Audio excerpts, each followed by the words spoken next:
ஈரானுக்கு சொந்தமான மற்றுமொரு கப்பலை இன்று வியாழக்கிழமை அமெரிக்கா கைப்பற்றியிருக்கிறது. கைப்பற்றப்பட்ட இந்த கப்பல் 2 நாட்களுக்கு முதல் இலங்கைக்கு வந்து போயிருக்கிறது.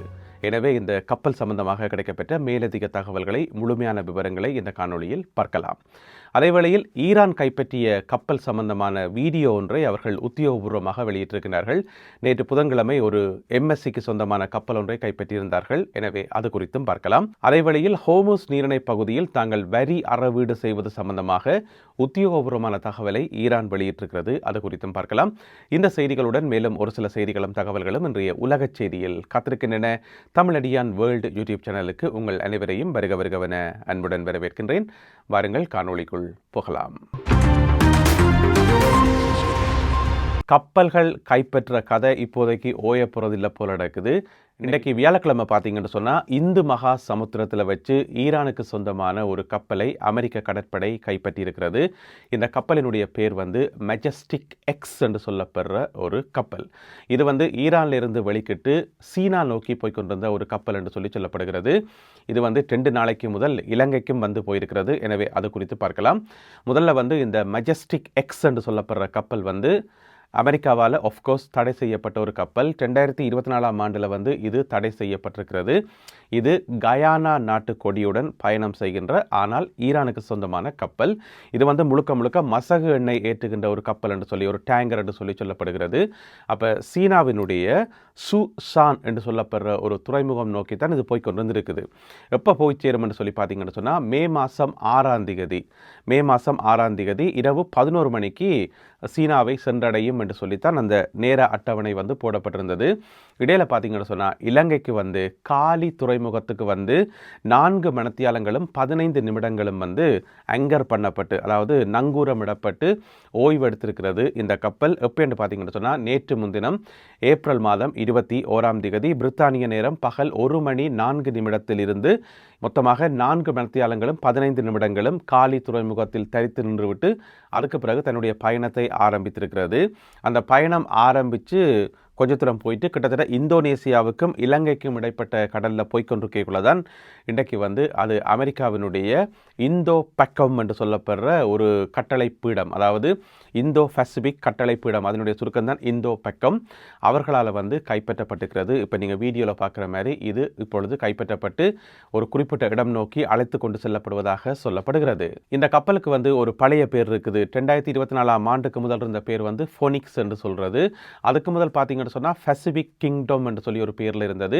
அடிக்கடி பேர் மாற்றங்களுக்கு உட்படுறது இந்த கப்பல் 2001ஆம் ஆண்டில் கட்டப்பட்டிருக்கிறது. இந்த கப்பல் ஈரானால சட்டவிரோதமான நடவடிக்கைகளுக்கு பயன்படுத்தப்பட்டது என்று சொல்லி அமெரிக்க தரப்பில் குற்றச்சாட்டுகள் முன்வைக்கப்படுகின்றன. அதனால தான் இது தடை செய்யப்பட்டது என்று சொல்லியும், அதனால தான் நாங்கள் இப்பொழுது அதனை கைப்பற்றி இருக்கிறோம் என்று சொல்லியும் அமெரிக்க தரப்பிலிருந்து தகவல்கள் வெளியாகி இருக்கின்றன. ஈரானிய தரப்பிலிருந்து உடனடியாக இந்த கப்பல் கைப்பற்றப்பட்டமை சம்பந்தமாக ஒரு தகவலும் வெளிவரையில். எனவே 2 தரப்புமே மாறி மாறி கப்பல்களை கைப்பற்றுறது உண்மையில் ஒரு பாரிய நெருக்கடி என்றே உருவாக்கி கொண்டிருக்கிறதுன்றது மட்டும் மறக்க முடியாத உண்மை. அதே நேரம் அமெரிக்க தரப்பிலிருந்து இன்னும் ஒரு செய்தியும் வெளியாகி இருக்கிறது. இதே இந்து மகா சமுத்திரத்தில் வச்சு இன்னும் ஒரு கப்பல் அந்த கப்பல் கைப்பற்றல, அமெரிக்கா கைப்பற்றல, ஆனால் அதை எஸ்கோர்ட் பண்ணி கொண்டு போகிறோம் என்று சொல்லி, அதாவது தூரத்தில் அந்த கப்பலை நாங்கள் வழி நடத்தி கொண்டு போகிறோம், நாங்கள் சொல்கிறதப்படி அந்த கப்பல் நகர்ந்து கொண்டிருக்குது என்று சொல்லி அறிவித்திருக்கின்றார்கள். எனவே அந்த கப்பலும் கைப்பற்றப்படுறதுக்கான வாய்ப்புகள்லாம் இருக்குது. சும்மா போகிற ஈரானிய கப்பலுக்கு எஸ்கோர்ட் பண்ண வேண்டிய தேவை என்ன இருக்குது? எனவே எஸ்கோர்ட் பண்ணி கிட்ட போயிட்டு எல்லாம் ஓகே என்று முடிய டப்புன்னு இந்த கப்பலுக்குள்ள இறங்குறதா நோக்கமாக இருக்கும். அந்த கப்பலினுடைய பேர் டொரேனா என்று சொல்லப்படுகிறது.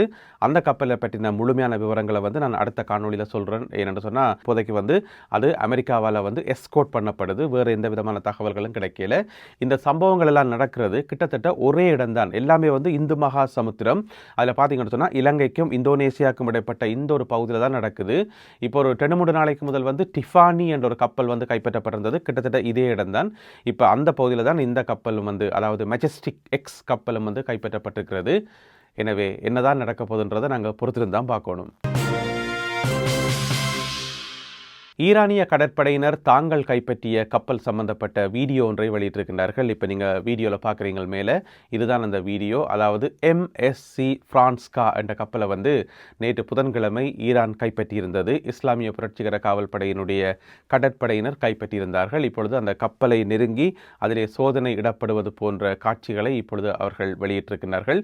மற்றைய கப்பல், இதனுடன் கைப்பற்றப்பட்ட இன்னும் கப்பல் ஒன்று, அதற்குள் வந்து முழுமையாக இஸ்லாமிய புரட்சிகர காவல் படையினர் இறங்கி சோதனை நடவடிக்கைகளில் ஈடுபட்டு வருவதாக இன்னும் ஒரு செய்தி ஒன்று தெரிவிக்கிறது. எனவே ஒவ்வொரு நாளும் பார்த்தீங்கன்னு சொன்னால் புது புது பிரச்சனைகள் வந்து உருவாகி கொண்டே இருக்குது. ஆரம்பத்தில் வந்து ஈரான் சொன்னது லெபனானில் நடக்கிற யுத்தத்தை நிறுத்தினா பேச்சுவார்த்தைக்கு நாங்கள் வாரோம்னு சொல்லி அது நிறுத்தப்பட்டு பேருந்து அது குழம்பி இப்போ ஒரே தாக்குதல்கள் அகோரமாக நடந்துட்டு இருக்குது லெபனானில். அதுக்கப்புறம் பார்த்தீங்கன்னு சொன்னால் பிளாக்கேட் அடுத்த பிரச்சனையாக வந்தது, அது நீக்கப்படையில. இப்போ பார்த்தீங்கன்னு சொன்னால் கப்பல்களை கைப்பற்றுறது புது பிரச்சனையாக மாறி இருக்கிறது. இதுக்கு இல்லையா சார் ஒரு எண்டு என்று சொல்லி அந்த சினிமாவில் ஒரு டயலாக் ஒன்று இருந்தானே, அதே மாதிரி தான் இப்போ போய்கொண்டிருக்குது. இதுக்கு வந்து எண்டே கிடையாது போல நடக்குது. எனவே இது வந்து பேச்சுவார்த்தைகளை மிக கடுமையாக பாதித்திருக்கிறது. நாளைக்கு வெள்ளிக்கிழமை இடையில வந்து பேச்சுவார்த்தை எப்படியாவது நடக்கும் என்று சொல்லப்பட்டது. ஆனால் இன்றைக்கு வியாழக்கிழமை மத்தியானம் வரைக்கும் அது சம்பந்தப்பட்ட உறுதிப்படுத்தப்பட்ட தகவல்கள் எதுவுமே இல்லை. இனி பேச்சுவார்த்தை நடக்காதுன்றே நாங்கள் முடிவெடுக்கலாம். ஏன் சொல்லுங்க அப்போ, அமெரிக்காவிலேருந்து போகலாமா? இப்போ JD Vance தலைமையிலான குழுவினர் வந்து இனி வெளிக்கிட்டு போயிட்டு பேச்சுவார்த்தை நடத்துறதெல்லாம் சாத்தியமில்லை. இப்போ இந்த காணொளி ஒளிப்பதிவு செய்யக்குள்ளே வந்து இலங்கை, இந்தியா, பாகிஸ்தானில் வந்து 6 மணி தாண்டிட்டுது. எனவே நாளைக்கு வெள்ளிக்கிழமை பேச்சுவார்த்தை சாத்தியமில்லை. வேணுமெண்டா சனி அல்லது ஞாயிற்றுக்கிழமை நடக்கிறதுக்கான வாய்ப்புகள் இருக்குது. எனவே மேலதிக விவரங்களுக்காக காத்திருப்போம். இந்த கப்பல் பிடிக்கிற கதை வந்து ஓயாத வரைக்கும் பேச்சுவார்த்தையில் வந்து எந்த விதமான முன்னேற்றமும் இடம்பெறாதுன்றதை நாங்களே ஊகிக்க முடியும். அதை வந்து அமெரிக்காவும் சொல்ல தேவையில்லை, ஈரான் தரப்புலையும் சொல்ல தேவையில்லை, நாங்களே சொல்ல முடியும். இந்த கப்பல் பிரச்சனை ஓயும் வரைக்கும் இந்த பேச்சுவார்த்தை ஒரு சுமூகமாக முடியாது. சரிதானே? ஹோர்முஸ் நீரிணையை தாண்டி செல்கின்ற கப்பல்களுக்கு வரி அறவீடு செய்வதை ஈரான் முதலாக உத்தியோகபூர்வமாக அறிவித்திருக்கிறது. ஈரானினுடைய பாராளுமன்ற சபாநாயகர் இருக்கார் தானே, துணை சபாநாயகர், அவர் தான் இந்த தகவலை வந்து வெளியிட்டிருக்கிறார். தாங்கள் வந்து சில கப்பல்களுக்கு வந்து வரி வசூலித்ததாகவும் கட்டணம் அறவிட்டதாகவும் அந்த தொகை எல்லாமே வந்து ஈரானினுடைய திரைச்சேரிக்கு அனுப்பப்பட்டுள்ளதாகவும் அவர் சொல்லியிருக்கின்றார். ஆனால் எவ்வளவு தொகை வசூலிக்கப்பட்டது அல்லது எத்தனை கப்பல்களுக்கு வசூலிக்கப்பட்டது இந்த மாதிரியான விவரங்கள் சொல்லல. நாங்கள் அதை ஆரம்பித்திருக்கிறோம், வசூலிச்சிருக்கிறோம், திரைச்சேரிக்கு வந்து கொடுத்திருக்கிறோம் என்று சொல்லி துணை பாராளுமன்ற சபாநாயகர் வந்து அறிவித்திருக்கிறார். இந்த செய்தியை வந்து ஈரானினுடைய இஸ்லாமிய புரட்சிகர காவல் படையால் நடத்தப்படுகின்ற ஒரு ஊடகம் என்று சொல்லக்கூடிய தஸ்னீம் செய்தி சேவை வெளியிட்டுள்ளது. லெபனானில் மற்றொரு பத்திரிகையாளர் கொல்லப்பட்டிருக்கின்றார். பெண் பத்திரிகையாளர் கொல்லப்பட்டிருக்கின்றார் இன்று வியாழக்கிழமை. இது பெரும் அதிர்வலைகளை வந்து உருவாக்கியிருக்கிறது. இந்த யுத்தம் ஆரம்பித்த அப்புறம் பார்த்தீங்கன்னு சொன்னால் தொடர்ச்சியாக ஏராளமான ஊடகவியலாளர்கள் வந்து கொல்லப்பட்டு கொண்டே இருக்கின்றார்கள். அந்த அடிப்படையில் வந்து இன்றைக்கு கொல்லப்பட்ட பெண் பத்திரிகையாளருடைய பேர் என்னென்னு பார்த்தீங்கன்னு சொன்னால் அமல் கலீல் என்று அழைக்கப்படுகின்ற ஒரு பெண் பத்திரிகையாளர். இன்னும் ஒரு பத்திரிகையாளர் படுகாயமடைந்து மருத்துவமனையில் அனுமதிக்கப்பட்டிருக்கின்றார். அவர் ஆண் பத்திரிகையாளர். இந்த ஆண் பத்திரிகையாளர் காயமடைஞ்சவர் தானே, அவரை மீட்க போன படையினரை வந்து, அதாவது லெபனான் படையினர் நோக்கி இஸ்ரேலிய படையினர் துப்பாக்கிச்சூடு நடத்தியதாக சொல்லப்படுகிறது. அதில் சேத விவரங்கள் ஏற்படையில் இருந்தாலும் அச்சுறுத்தும் விதமாக துப்பாக்கிச்சூடு நடத்தியதாக சொல்லப்படுகிறது. இந்த பெண் பத்திரிகையாளர் கொல்லப்பட்டது வந்து இஸ்ரேல் நடத்திய விமான தாக்குதலில் என்று சொல்லப்படுகிறது. இதுக்கு இஸ்ரேலிய தரப்பிலிருந்தும் ஒரு தகவல் வெளியிடப்பட்டிருக்கிறது. அவர்கள் ஹெஸ்புல்லா அமைப்பை சேர்ந்தவர்கள், அதாவது ஊடகவியலாளர்கள் மாதிரி அந்த ஜக்கெட் எல்லாம் போட்டிருந்தாலும் அந்த ப்ரெஸ் எழுதியிருக்கும் தானே, அப்படி எழுதியிருந்தாலும் அவர்கள் ஹெஸ்புல்லா அமைப்பை சேர்ந்தவர்கள் என்று சொல்லி இஸ்ரேல் தரப்பிலிருந்து சொல்லப்பட்டிருக்கிறது. எனவே தொடர்ச்சியாக பத்திரிகையாளர்கள் கொல்லப்படுறது வந்து பெரும் கண்டனங்களையும் கவலைகளையும் உருவாக்கியுள்ளது. அமெரிக்காவினுடைய கடற்படை செயலாளர் அதிரடியாக பதவி நீக்கம் செய்யப்பட்டிருக்கின்றார். பாதுகாப்பு செயலாளர் பீட் ஹெக்ஸத் அவர்களினால் இந்த கடற்படை செயலாளர் வந்து அதிரடியாக பதவி நீக்கம் செய்யப்பட்டிருக்கிறார். அவருடைய பேர் என்னென்று பார்த்தீங்கன்னு சொன்னால் ஜோன் ஃபீலன். எனவே எதற்காக பதவி நீக்கம் செய்யப்பட்டார் என்றது ஒரு பெரிய கேள்விக்குறியாக இருக்கிறது. இப்போ பார்த்தீங்கன்னு சொன்னால் பாதுகாப்பு செயலாளர் பீட் ஹெக்ஸத் இருக்கார் தானே, அவரால் பதவி நீக்கம் செய்யப்பட்டோர்கள் என்று சொல்லியே அந்த பட்டியலை வந்து நீண்டு கொண்டு போகுது. அதில் வந்து மிக முக்கியமான இராணுவ தளபதிகள், ஜெனரல்கள் என்று சொல்லி நிறைய பேரை வந்து பதவி நீக்கம் செய்திருக்கார் அடுத்தடுத்து. எனவே அது வந்து பெரிய சர்ச்சைகளை வந்து உருவாக்கியிருந்தது. கிட்டடியில் நடந்த அந்த செனட் சபையில் வந்து கேள்வி கேட்கிறது தானே, அதாவது செனட்டர்கள் வந்து கேள்வி கேட்பினோம். அந்த கேள்விகள் வந்து சும்மா தாறுமாறாக ஆரம்பரமாக இருக்கும். எல்லா கேள்விகளையும் கேட்பினோம், ஏன் இப்படி செய்றீங்கன்னு சொல்லி.